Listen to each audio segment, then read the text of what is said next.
Noteikti arī tavā dzīvēs brīži, ar kuriem tu vēlies padalīties ar saviem draugiem.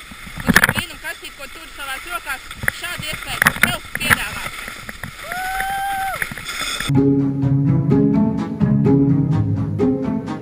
Jau aizdītā gada nogalē arī Latviju sasniedza jaunā tā sauktā melnā GoPro kamera.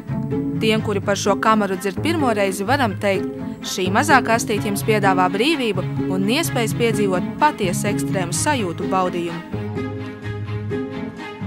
Bet gudrais latvietis prāto, kas tad īsti ir GoPro, par ko ikdienas sajūsminās arvien vairāk tās lietotāji visā pasaulē? Dodamies atbildes meklējumos pie oficiālā GoPro kameru dīlera Latvijā firmas Motosports.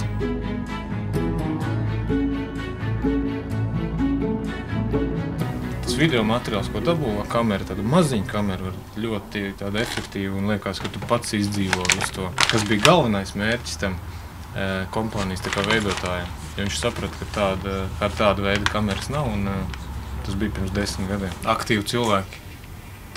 Tieši mūsu auditorija ļoti pateicīgi, slēpotāji, motobraucēji un aktīvs atpūtas cienītāji, bet tāpatās tie ir makšķernieki, veidēļotāji, ūdens sportisti.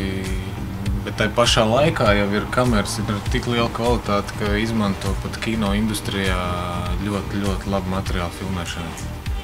Melnā kamera ir ieradusies un Hero 3 melnā versija, kas ir ar augstākajām izšķirtspējām un visvairāk kadriem sekundē.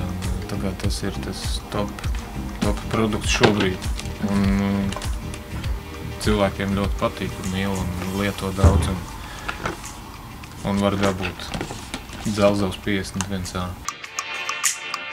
Turklāt šīs kameras izmaksas, salīdzinot ar tās iespējām, ir demokrātiskas. Varat iegādāties arī dažādus papildu elementus, kas sniegs plašākas filmēšanas un fotografēšanas iespējas. Mēs kā izplatītāji cenšamies visu no precēm turēt uz vietas. Un arī visas tās papildu elementus, ko arī pēc. Un arī visas aksesuārs, jā.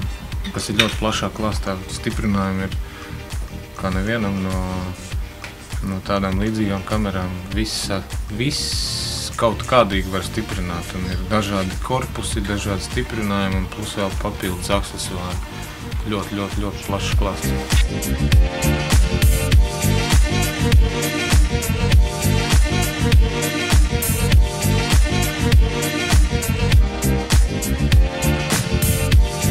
Turklāt, ja dosieties uz veikalu Motosports iegādāties GoPro kameru, atradīsiet arī citas praktiskas lietas aktīvai atpūtai un sportam.